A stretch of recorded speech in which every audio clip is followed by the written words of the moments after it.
வாங்க பைக்கார தம்பி வாங்க. வணக்கம். செக்கு திரும்பிருச்சு. என்ன தம்பி நீங்க இத இப்படியே திருப்பி போட்ட வேண்டியானே? இதுக்கு ஏன் பைக்க போட்டுக்கிட்டு வரீங்க? செக்கு பவுன்ஸ் ஆயிருச்சியா? பவுன்ஸ் ஆயிருச்சா? என்னப்பா சொல்ற? எங்க பவுன்ஸ் ஆச்சு? பவுன்ஸ் ஆயிருக்கு தானே ரெஃபர் பண்ணா.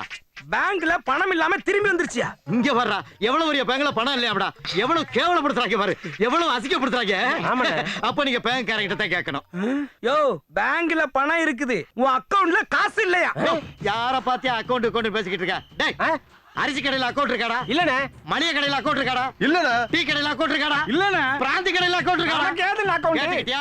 ஒரு டீ வாங்கினா கூட நாங்க கேஷ் கொடுத்து தான் வாங்குவோம். இப்படி இருக்கும்போது பேங்க்ல அக்கவுண்ட் வைக்கிற அளவுக்கு எங்க குடும்பம் என்ன கேவலப்பட்டு போயாடா கிடக்கு? அதானே. அப்புறம் எப்படியா செக் கொடுத்த? நல்ல கதையா இருக்க. நீ தானே கேட்ட. பேங்க்ல அக்கவுண்ட் இல்லாம உனக்கு எப்படி செக் புக் வந்துச்சுங்கற? அது சிவகாசில பிரிண்ட் ஆகி செண்பகா லாரி சர்வீஸ் வழியா வருது. அதை எடுத்து உனக்கிட்ட கொடுத்தேன். வேணும்னா சொல்லு, அடுத்த மாசத்துக்கு இப்பவே கொடுத்துறேன். கள்ள செக்கா? கள்ள செக்கோ நல்ல செக்கோ செக் கொடுத்தோம்ல. இப்ப நாங்க செக் வப்பம் இல்ல. எப்படி வைப்பீங்க? கள்ள செக் அடிச்ச குற்றத்துக்காக கவர்மெண்ட ஏமாத்துனதுக்காக உன்னை கோர்ட்டு படிக்கட்ட ஏத்தி உன்னையும் உன்னை சுத்தி இருக்கிற தடிவெட்டு பசங்களையும் நடு ரோட்ல நிப்பாட்டல. நான் கலெக்ஷன் கந்தா இல்லடா. டேய், நீ இந்த படிக்கட்டை விட்டு கீழ இறங்கி போனா தானடா நான் கோர்ட் படிக்கட்டு ஏறுவேன். டேய், மத்த நேரம்ல அறுவாள் எடுக்கறீங்க. இப்போ எடுத்து வெட்டறா. போயிட்டாடா, என்னைய தேய்ங்க. சரி.